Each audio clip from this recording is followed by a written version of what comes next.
In health, mobiles and health.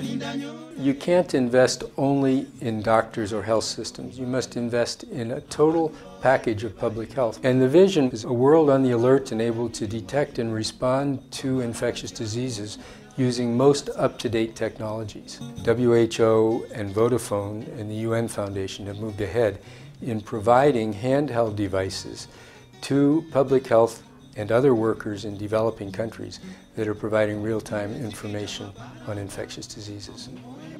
Technology can help very much, especially in surveillance information that's required immediately. We are rolling out the software to be used at the provincial level, whereby the disease surveillance coordinators and the provincial health records officer will use it on their day-to-day supervision at the district.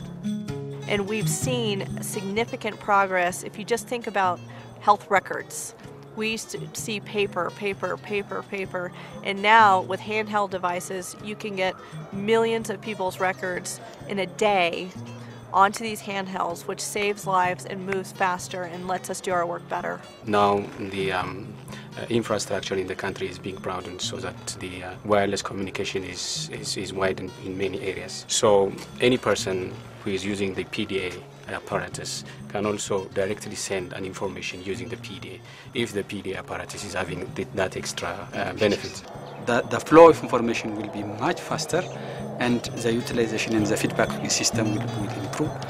If there's an outbreak detected in point A, we need the information within 24 hours. Not more than that. We should have lost their lives. And the success which has been shown here already now when it's being presented in different forums, international forums. There are a lot of other organizations now who have seen the benefit of this data and its use. The United Nations Foundation has been focusing on technology as a way to help the UN solve problems in a more efficient way.